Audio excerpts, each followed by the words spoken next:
Boone stopped moving the moment she appeared. That was the thing Renata Voss noticed first. Not the girl herself, but the dog. The German Shepherd had been walking a loose patrol circuit through the station's front lobby, the way he always did in those slow early minutes before the shift fully came alive. His nails clicked against the tile in an easy, familiar rhythm. His ears were relaxed. His tail carried a low, neutral sweep. And then the glass door at the entrance pushed open and a small shape stepped inside, and Boone went completely, utterly still. Renata had her coffee cup halfway to her mouth when she felt it. The silence landed differently when Boone stopped. It had a weight to it. She turned, following the line of the dog's body like following the barrel of a rifle, and that was when she saw the girl standing just inside the doorway. She was small. Young, maybe 8 or 9, Renata guessed. Dark hair pulled into a low ponytail that had mostly come loose. A coat that was 2 sizes too big on her narrow shoulders, the sleeves swallowing her hands. She had a single-strap backpack hanging from one shoulder, the kind that suggested school was somewhere in the near future. She wasn't crying. She wasn't asking anyone for anything. She was just standing there, very still, looking at no one in particular, as if she had arrived somewhere she had decided on ahead of time and was now simply waiting for whatever came next. Boone's hackles were up. Not in a spiking, explosive way, not the posture he took when someone pulled a weapon or a crowd turned hostile. This was slower than that, quieter. The fur along the ridge of his spine had lifted in a long, controlled line, and his gaze had locked onto the girl with an intensity that Renata had learned, over 3 years working with him, meant he had registered something she had not yet identified. His chest expanded with a low breath that stopped just short of becoming a growl. He did not lunge. He did not bark. He simply stood there like a compass needle that had found its north, pointing at a 9-year-old girl in an oversized coat, unblinking and absolutely certain. Renata set her coffee down and watched him for a moment longer, reading him the way she always did before she looked at anything else. He was not registering aggression toward her. He was registering something about her, something around her, a detail he had already clocked that had not yet made it through the busy noise of the morning into Renata's own understanding. She crossed the lobby at an even pace, not wanting to startle either of them. She crouched down to bring herself level with the girl and felt the familiar press of her vest against her ribs as she did. "Hey," she said, keeping her voice low and easy. "You doing okay? Are you looking for someone?" The girl blinked once, slowly, and turned her eyes toward Renata. They were dark eyes, watchful and serious in a way that didn't match her age, and they moved over Renata's face with a careful, measuring quality, the way a person looks at something they are deciding whether or not to trust. She did not answer. She just looked, and then she looked past Renata toward Boone, and something shifted in her expression. Not a smile, exactly. Something quieter than that. A small, private recognition, as if the dog were a detail in the room she had already noticed and filed away as important. Renata glanced back at Boone. He had taken 2 slow steps forward, closing the distance between himself and the girl by half, and he was still watching her with that same locked, careful attention.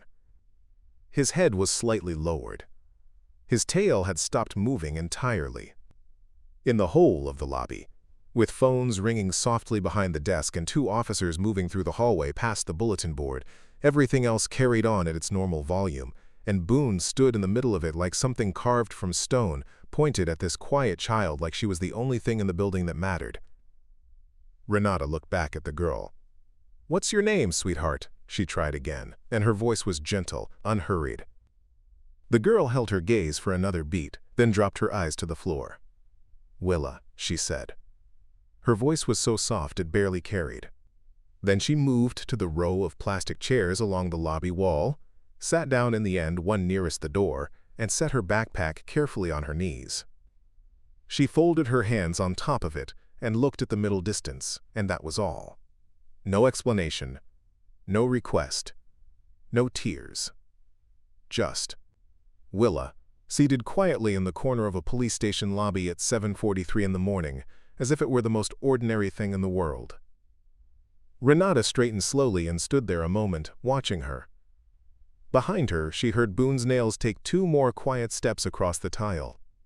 She did not need to look back to know where he had positioned himself, directly between the girl and the entrance. His broad body angled outward, his attention still fixed and still and utterly unbroken. He had decided something already. Whatever it was, he was not letting go of it. And Renata, standing in the pale, fluorescent light of an ordinary Tuesday morning, felt the first quiet thread of unease pull tight somewhere behind her sternum, because in 3 years she had never once seen Boone wrong. Willa came back the next morning. Renata was at the front desk signing off on an overnight report when the glass door pushed open at 7:51 and the girl stepped inside with the same quiet deliberateness as the day before. Same oversized coat, same low ponytail coming loose, same backpack on one shoulder. She did not look for Renata. She did not make eye contact with the desk officer or the 2 patrol officers cutting through the lobby toward the parking lot. She walked directly to the same plastic chair at the end of the row nearest the door, sat down, set the backpack on her knees, and folded her hands on top of it. The whole thing took less than 30 seconds. She might have been settling into a seat on a bus she had ridden 100 times before. Boone was already watching her from across the room. He had been resting near the hallway entrance, head down on his paws, but the moment the glass door moved, he was on his feet. Not in a lunge, not with any noise, just suddenly upright and oriented, every line of his body pointed toward that corner chair. His ears came forward. His tail did not move. He stood there with that same low, gathered intensity from the day before, and Renata watched him and felt the thread behind her sternum pull just a fraction tighter. She did not approach Willa right away. She had thought carefully about that the night before, lying awake with the image of those dark, measuring eyes in her mind. Pressing too quickly would close a door that was barely cracked. So instead, she went about her morning at an unhurried pace, crossing the lobby twice on ordinary business, letting herself be visible but not focused, just another person in the building who happened to be nearby. On her second pass, she paused near the desk and spoke quietly to the duty officer. And in her peripheral vision, she watched Willa track her movement with those careful eyes before looking away again. By the end of that second morning, Boone had moved. He had crossed the lobby in slow, patient increments over the course of an hour, the way water moves across a tilted surface, inevitable and unhurried. By 8:40, he was stationed 6 feet from Willa's chair. By 9, he had closed that to 3. He did not press close or demand her attention.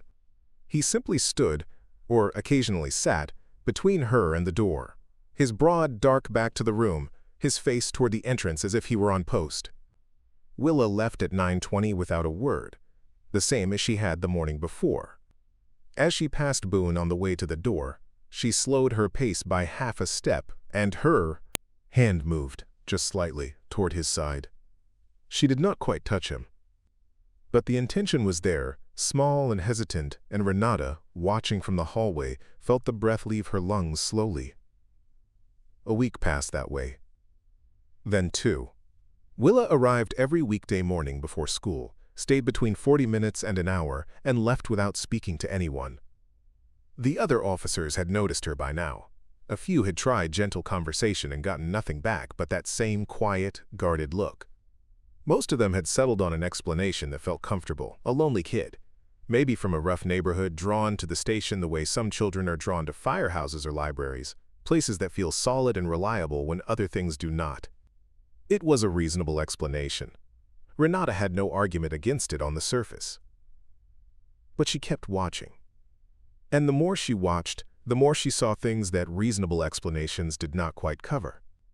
She noticed that Willa's coat, already too thin for the dropping autumn temperatures, was sometimes the only outer layer she wore even on mornings when frost was still on the sidewalk outside. She noticed the way the girl's shoulders bunched inward whenever the front door opened with a bang, or whenever a man's voice carried loud and sudden from somewhere down the hallway, a fast, involuntary contraction that released just as quickly, like a reflex she had trained herself to suppress but could not entirely erase. She noticed the shadow of old bruising once, just above Willa's collar on the left side of her neck, the greenish yellow of something that was healing but had not yet fully faded. It was visible for only a moment before Willa shifted and the collar of the oversized coat covered it again. Renata did not say anything yet. She filed it. She kept watching. Boone, for his part, had made his own decision on a timeline entirely separate from procedure. By the end of the second week, he was sitting directly beside Willa's chair during her visits, close enough that his shoulder would have pressed against her knee if she let it. He did not solicit affection. He did not perform. He simply placed himself there, steady and warm and immovable, a wall of calm between this small, quiet girl and whatever she had walked in from. And every morning when Willa arrived and found him already moving toward her across the lobby, something in her face changed. Not much. Just enough. A slight easing around the eyes. A breath that came out a little less controlled than the one before it. Something in her recognized what he was offering, and some part of her, however carefully guarded, was reaching toward it. It was a Thursday afternoon, 3 weeks into Willa's visits, when it happened. The lobby had thinned out in the way it always did, between 2 and 4, the shift overlap crowd dispersed. The phones quieter, the hallway traffic reduced to an occasional set of footsteps, and the distant murmur of a radio somewhere near the back offices. Renata was at the side table near the window, working through a stack of paperwork that had been waiting on her for 2 days, and Willa was in her chair, the end one, the one that was hers now, without anyone having said so. Boone sat beside her with his shoulder pressed lightly against her knee, his eyes half closed, his breathing slow and even. Willa's hand rested on his back. Not moving, not petting, just resting there, the way you rest your hand on something you need to feel the weight of. Renata kept her eyes on her paperwork.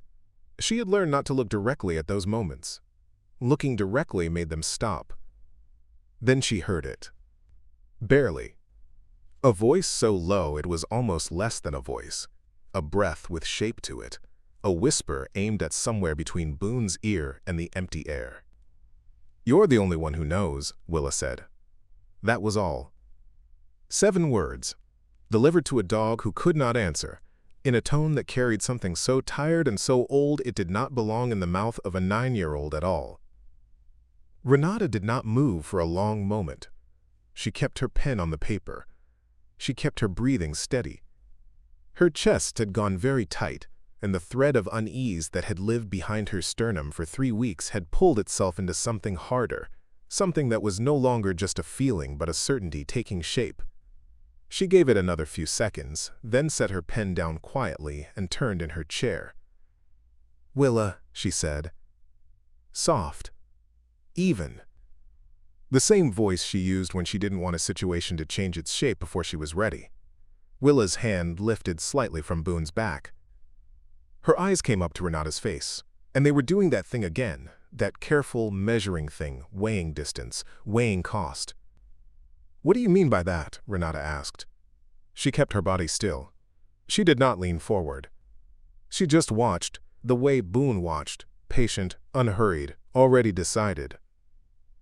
Willa went pale.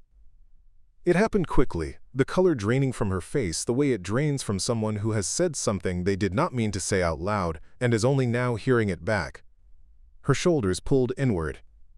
Her hands found her backpack straps and gripped them, and the guarded look she usually wore settled back over her expression like a shutter closing over a window. "Nothing," she said. Then she stood up.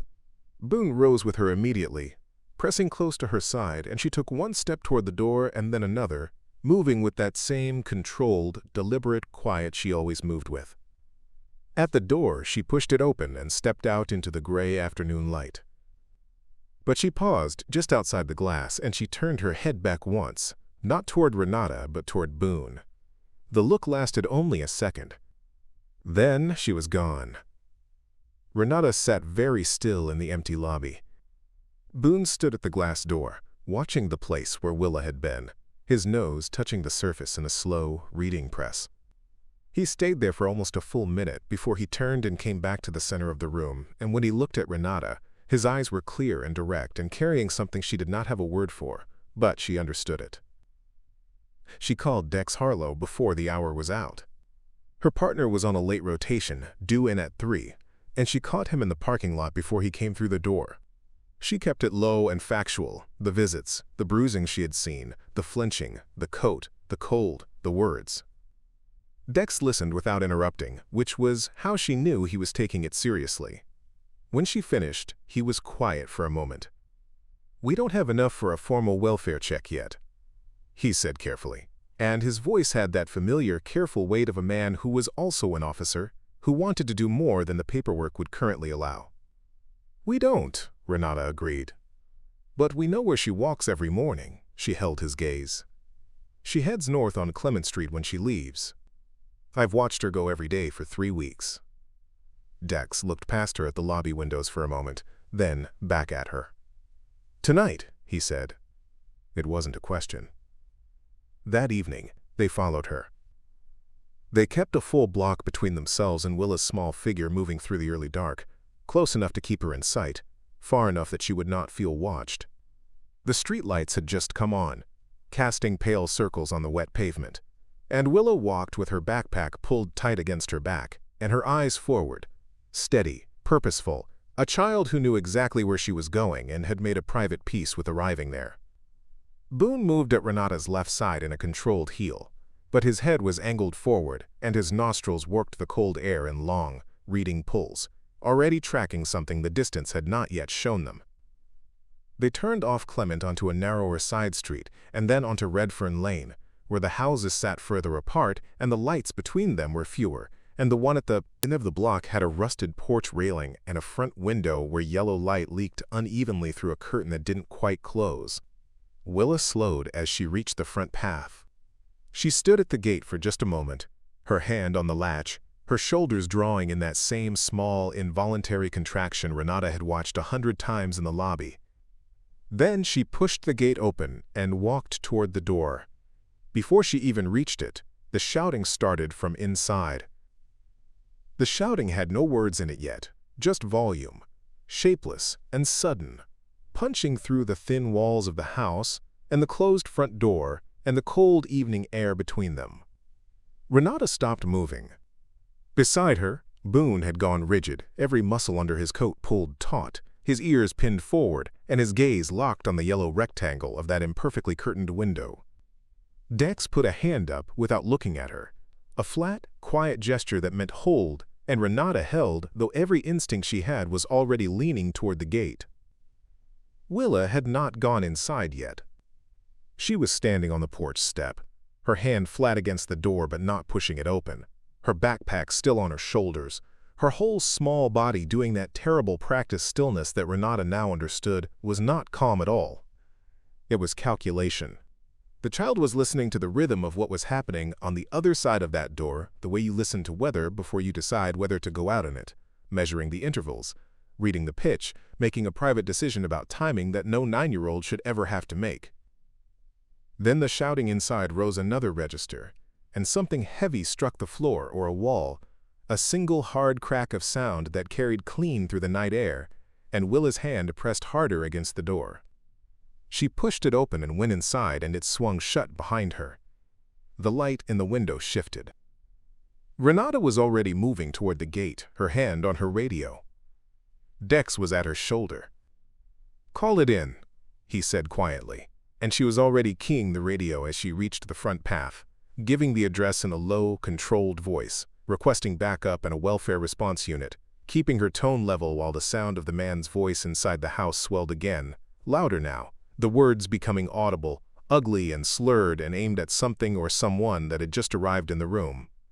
Renata could hear the shape of Willa in the silence between the shouting, the absence of a child's voice where a child's voice should have been, which was somehow worse than anything else. Boone pressed against her leg as she reached the porch, not pulling. Ahead, not breaking from his position at her side, but she could feel the tension vibrating through him the way you feel voltage through insulation. A barely contained force held in check by training and trust, and the signal she had not yet given him. She put her hand briefly on the back of his neck. He stayed. Backup was 4 minutes out. She knew it the way she knew her own heartbeat, the distance from the nearest unit, the route, the time. 4 minutes was a number she had worked with before, in situations that were moving, 4 minutes was also an eternity when a child was on the other side of a door and a man with slurred words and a heavy hand was in the same room. The crashing sound came next. Not one impact this time, but a sequence. Something falling. Something else striking the floor. And above it and cutting through it, small and sharp and impossible to ignore, Willa's voice. A single scream. It was brief. It cut off fast. That made it worse. Renata did not wait. She hit the door with her shoulder and her full weight, and it gave. The latch, tearing free of old wood and the door swinging hard against the inner wall. And she went through it with Boone off-leash and already past her in the same instant. A dark shape moving low and fast through the dim hallway, guided by something more precise and more certain than any direction she could have given him. She heard the man's voice change pitch sharply from somewhere to the left, the shouting collapsing into something startled and then something genuinely afraid, and she followed the sound through a doorway into a small, dim living room where Boone had the man pressed against the far wall. He had not bitten. He did not need to. He had positioned himself in the space between the man and the rest of the room with such controlled, absolute authority that the man had gone back against the wall as if physically pushed there, arms up, his face pale and sweating in the yellow light of a single overhead bulb. Boone stood his ground with his weight low and his gaze unwavering, a soft, continuous sound in his chest that was barely a growl but carried the clear and unmistakable information that it could become something else in under a second. The man did not move. He barely breathed. Renata scanned the room in one fast pass and did not find Willa. She moved through to the kitchen and found her there, curled behind the stove, in the narrow gap between the appliance and the wall, her knees drawn up and her arms wrapped around them and her backpack still on her back as if she had never had time to put it down. She was clutching something against her chest. A small notebook, its cover bent from being held so tightly, its pages thick with the close, careful handwriting of a child who had been keeping records, who had been writing things down in the dark for a long time, because writing them down was the only way she had found to make them real, and making them real was the only plan she had. Renata knelt on the cold kitchen floor and said her name. Just her name, nothing else. Willa looked up. Her eyes were wet, but she was not crying. That distinction mattered somehow. The tears were there, sitting at the rim of her lower lashes without falling, held in place by the same careful control that had kept this child upright and silent for however long this had been going on. She looked at Renata the way she had looked at her on that first morning in the lobby, measuring, weighing, running calculations that no 9-year-old should know how to run. Then something in her shifted. Some final, exhausted decision was made behind those dark eyes, and she held the notebook out. Renata took it with both hands. She did not open it yet. She held it and she looked at Willa and she said, very quietly, "You're safe right now. Do you understand me? Right now, you are safe." Willa's chin moved once in something that was almost a nod. Her arms, now empty of the notebook, wrapped around her own knees instead, and she made herself smaller in the narrow gap behind the stove. From the living room came the sound of the front door and heavy boots and Dex's voice giving clear, flat instructions, and then the sound of the man being walked out, the shuffle of resistant feet, a low, muttered protest that faded as it moved through the hallway and out into the cold air. The house went quieter. In that new quiet, Renata heard Boone's nails on the kitchen floor as he came through the doorway behind her, and she did not turn around because she did not need to. She already knew exactly where he was going. He crossed the kitchen in 4 slow steps and stopped at the edge of the stove. He lowered himself to the floor with his front legs first, then his back, settling onto the cold tile with a quiet patience that asked nothing of Willa and offered everything. His chin came to rest on his paws. His eyes found her in the shadow of that narrow gap and stayed there, soft and steady and completely without demand. Willa stared at him for a long moment. Then she unfolded herself, just slightly enough to reach her hand forward and press her palm flat against the top of his head. She left it there. She did not move it, and the tears that had been sitting at the edge of her eyes for the last several minutes finally, quietly came down. Renata opened the notebook then, tilting it toward the thin light coming through the kitchen window. The handwriting inside was small and precise, each entry dated in the top corner, in the careful block letters of a child who had learned early that details mattered. The first entry was from 11 months ago. It described a Tuesday evening in language that was plain and specific and devastating in its plainness. What had been thrown, what had been said, how long it had lasted, where she had hidden. Every page after it was the same. Dates and descriptions and small, measured observations, filling the pages front to back with the accumulation of nearly a year of nights this child had survived and then recorded, alone, in the dark, because she had understood somewhere deep and early that the record was the only thing that might eventually speak for her when she could not speak for herself. Renata's jaw tightened. She closed the notebook carefully and held it against her chest for a moment, pressing it there the way Willa had pressed it, and she breathed once through her nose. She had been an officer for 11 years. She had seen things that required her to build walls in certain rooms of herself and keep them closed. She built one now, fast and necessary, because what Willa needed from her in this moment was steadiness, not grief. She could carry the grief later. Later, she would. She looked back at Willa. The girl's hand was still resting on Boone's head, and his eyes were still on her, and the two of them existed in that narrow, cold space beside the stove, with a quiet between them that felt nothing like emptiness. It felt like arrival. Like something that had been moving toward a destination for a long time had finally, after all of it, gotten there. "You've been keeping this for a long time," Renata said. It was not a question. Willa's eyes came up to her. "I didn't think anyone would believe me," she said. Her voice was still soft, still barely carrying, but it was steadier now than Renata had ever heard it. "If I just said it," she paused. "I thought if I wrote it all down if there were enough of them." She did not finish the sentence. She did not need to. Renata nodded slowly. "I believe you," she said. "And that notebook is going to matter. Every word of it." Something moved across Willa's face then. Not relief exactly. Not yet, because relief was something that would come in stages over days and weeks and longer than that. But the first edge of it was there.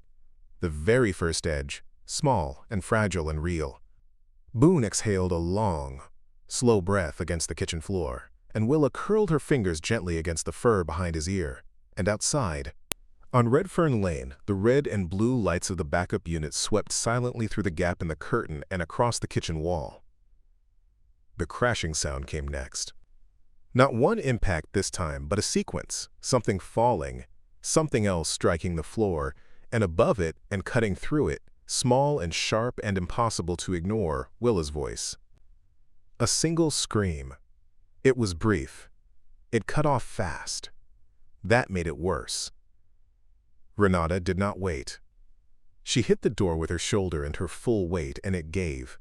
The latch tearing free of old wood and the door swinging hard against the inner wall, and she went through it with Boone off-leash and already past her in the same instant.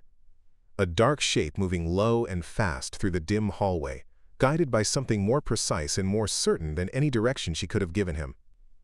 She heard the man's voice change pitch sharply from somewhere to the left, the shouting collapsing into something startled, and then something genuinely afraid, and she followed the sound through a doorway into a small, dim living room where Boone had the man pressed against the far wall. He had not bitten. He did not need to. He had positioned himself in the space between the man and the rest of the room with such controlled, absolute authority that the man had gone back against the wall as if physically pushed there, arms raised, his face pale and sweating in the yellow light of a single overhead bulb. Boone stood his ground with his weight low and his gaze unwavering, a soft continuous sound in his chest that was barely a growl but carried the clear and unmistakable information that it could become something else in under a second. The man did not move. He barely breathed. Renata scanned the room in one fast pass and did not find Willa. She moved through to the kitchen and found her there, curled behind the stove, in the narrow gap between the appliance and the wall, her knees drawn up and her arms wrapped around them and her backpack still on her back, as if she had never had time to put it down. She was clutching something against her chest. A small notebook, its cover bent from being held so tightly, its pages thick with the close, careful handwriting of a child who had been keeping records, who had been writing things down in the dark for a long time, because writing them down was the only way she had found to make them real. Renata knelt on the cold kitchen floor and said her name. Just her name, nothing else. Willa looked up. Her eyes were wet, but she was not crying. That distinction mattered somehow. The tears were there, sitting at the rim of her lower lashes without falling, held in place by the same careful control that had kept this child upright and silent for however long this had been going on. She looked at Renata the way she had looked at her on that first morning in the lobby, measuring, weighing, running calculations that no 9-year-old should know how to run. Then something in her shifted. Some final, exhausted decision was made behind those dark eyes, and she held the notebook out. Renata took it with both hands. She did not open it yet. She held it and she looked at Willa and she said, very quietly, "You're safe right now. Do you understand me? Right now you are safe." Willa's chin moved once in something that was almost a nod. Her arms, now empty of the notebook, wrapped around her own knees instead, and she made herself smaller in the narrow gap behind the stove.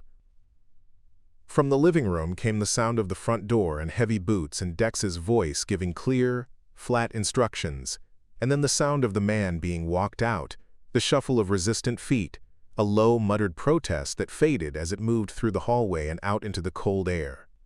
The house went quieter. In that new quiet, Renata heard Boone's nails on the kitchen floor as he came through the doorway behind her, and she did not turn around because she did not need to. She already knew exactly where he was going. He crossed the kitchen in 4 slow steps and stopped at the edge of the stove. He lowered himself to the floor with his front legs first, then his back, settling onto the cold tile with a quiet patience that asked nothing of Willa and offered everything. His chin came to rest on his paws. His eyes found her in the shadow of that narrow gap and stayed there, soft and steady and completely without demand. Willa stared at him for a long moment. Then she unfolded herself just slightly enough to reach her hand forward and press her palm flat against the top of his head. She left it there. She did not move it. And the tears that had been sitting at the edge of her eyes for the last several minutes finally, quietly, came down. Renata held the notebook against her chest and breathed once through her nose and kept her expression steady, because what Willa needed from her in this moment was steadiness, and the grief, which was already there and already large, could wait until later. It would wait. Outside on Redfern Lane, the red and blue lights of the arriving backup unit swept silently through the gap in the curtain and moved in long, quiet arcs across the kitchen wall, and Boone did not look up from the child beside him, and the child did not look up from the dog. Willa was placed that same night. A welfare officer named Petra arrived within the hour, moving through the house with a quiet efficiency that asked little of Willa directly and gathered what it needed from the rooms around her. The state of the refrigerator, the condition of the bedroom, the small pile of clothing on the floor that represented most of what the girl owned. Renata stayed close during that part, not intervening, not speaking unless spoken to, simply being present in the way she had learned to be present in situations where a child needed to see at least one face that was already familiar. Boone sat at Renata's heel and did not shift or press forward, but his eyes tracked Willa through every room she passed through, steady as a fixed point on a moving horizon. Willa's great-aunt lived 40 minutes north of the city in a house with a porch light that stayed on. She was reached by phone just after 9 o'clock, and her voice on the other end of Petra's call was immediate and without hesitation. She said yes before the question was entirely finished, said she would be ready when they arrived, said she had a room. That was all she needed to say. Renata heard it from across the kitchen and felt something loosen in her chest that she had not fully realized was clenched. Before Willa left, she stood in the hallway with her backpack over one shoulder and her coat zipped to the chin, and she looked at Boone for a long moment without speaking. Then she crouched down in front of him, slowly, the way she had learned to move around things she did not want to startle. She put both hands on either side of his broad head and held it gently, her thumbs resting against his cheekbones, and she looked at him directly. Whatever she said to him in that moment, she said it without sound, her lips pressed together, her eyes very serious and very clear. Boone held still under her hands. He did not look away from her. When she stood and turned toward the door, he watched her go with the same complete attention he had given her from the very first morning, and Renata thought that there was something almost ceremonial in it, a passing of something between them that could not be named but was entirely real. The drive back to the station was quiet. Dex handled most of the paperwork from the car, his voice low and clipped as he walked through the sequence of events with the duty sergeant on the phone. Renata drove and kept her eyes on the road and let the radio fill the spaces. Boone lay across the back seat with his head resting on his paws, and every so often she could feel his eyes in the rearview mirror, not restless, not seeking, just present. Settled in a way she had not seen from him in 3 weeks. The notebook was logged as evidence before midnight. 47 pages. Every entry dated. 11 months of documented incidents, written in the careful, determined handwriting of a child who had never been given any reason to believe the adults around her would act, and so had decided, with a quiet and extraordinary resolve, to build the case herself. When the duty sergeant finished reviewing the summary Renata had written alongside it, he was quiet for a moment. Then he said, "How long was she coming in here before you caught it?" Renata looked at him steadily. 3 weeks, she said. He nodded slowly, and he did not say anything else, and neither did she, because there was nothing to say that the silence didn't already hold. She sat with Boone in the break room after the paperwork was filed, in the hour before her shift technically ended. The fluorescent light above the coffee machine flickered once and then held. She poured herself a cup she did not particularly want and sat on the bench along the wall, and Boone climbed up beside her, which was not procedure and which she allowed without comment. He settled his weight against her side. She rested her hand on his back and left it there, and she thought about a 9-year-old girl sitting every morning in a plastic chair by the door of a police station, not asking for anything, waiting for someone to look past the surface of ordinary and see what was actually there. The thing was, someone had. Just not a person. Not at first. It had been Boone who had looked at Willa that very first morning and understood, in whatever wordless, certain way he understood things, that she was carrying something too heavy and too dangerous for one small person to hold alone. It had been Boone who had moved across the lobby in patient increments, who had placed himself between her and the door, who had made himself a constant in her mornings when everything else in her life was volatile and unpredictable. She had trusted him before she had trusted anyone. She had talked to him before she had spoken a single word that mattered to another living soul. And it was that trust, slow and fragile and quietly built over 3 weeks of lobby mornings, that had eventually loosened something in her enough to let Renata see it too. Renata looked down at him. He raised his eyes to her face, calm and direct and carrying that same unreadable certainty he had carried since the morning Willa first walked through the glass door. She did not have a word for what passed between them in that moment. She just pressed her hand a little firmer against his back, and he settled a little heavier against her side, and the station moved quietly around them in the late-night way stations. And somewhere 40 minutes north a porch light was on. The days that followed moved differently than days usually move after something breaks open. They had a slower quality to them, a morning after stillness that settled into the station like weather, felt by everyone but named by no one. Renata came in on her regular rotation and did her regular work. And the lobby looked exactly as it always had. The plastic chairs along the wall, the fluorescent light over the desk, the glass door that let in gray autumn light each time someone pushed through it. But the end chair, the one nearest the door, was empty now, and the emptiness of it had a shape. Boone noticed it too. She could tell without looking for signs of it, could tell simply by the way he oriented himself in the mornings. The first sweep of attention he gave the lobby when they came through from the parking lot, the brief, calibrating pause before he settled. He was not waiting exactly. It was more that he had not yet fully recalibrated to a world where that corner was unoccupied. She understood that. She had not fully recalibrated either. The notebook moved through the system the way evidence moves, carefully, thoroughly, each entry cross-referenced and cataloged and added to a file that grew with a speed that said everything about how long this had been building. The duty sergeant updated Renata twice in the first week. The man's name was in the system now. The dates Willa had recorded aligned with calls that had been made to the address over the past year, noise complaints, a welfare query that had been closed without follow-through, a neighbor's report that had been logged and not pursued. The notebook had not just documented the harm. It had mapped the gaps in every system that should have caught it sooner. Renata read those updates and kept her expression professionally level, and after each one she sat with the weight of them in a private part of herself that she visited carefully and did not stay in too long. The great-aunt's name was Dorothea, and Petra passed along a brief message from her in the second week, a handwritten note, short and plain, that said Willa was eating, and that she had enrolled her in the school down the road, and that the girl had asked, twice, about the dog. Renata read that last line twice. She folded the note and put it in the inside pocket of her jacket and wore it there for the rest of the shift without particularly thinking about it, which was perhaps its own kind of answer to a question she had not quite formed yet. 3 weeks after the night on Redfern Lane, Petra arranged a visit.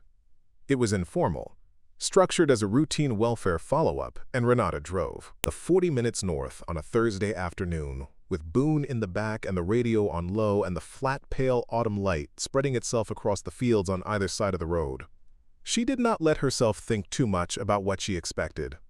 Expectation had a way of making arrival feel smaller than it was.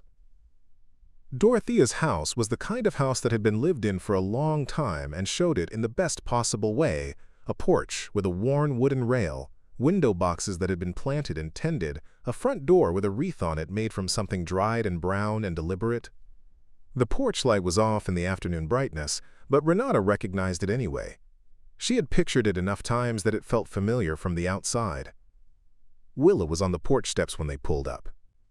She was wearing a coat that fit her properly, zipped to the chin, and her hair was tied back neatly, and she stood when the car stopped with her hands at her sides, and her face doing that careful measuring thing that Renata now understood was simply how this child looked at the world. Not suspicion, not fear, just the habitual attentiveness of someone who had learned very early to read every room before entering it. A habit that would take time to soften, maybe a long time. That was all right.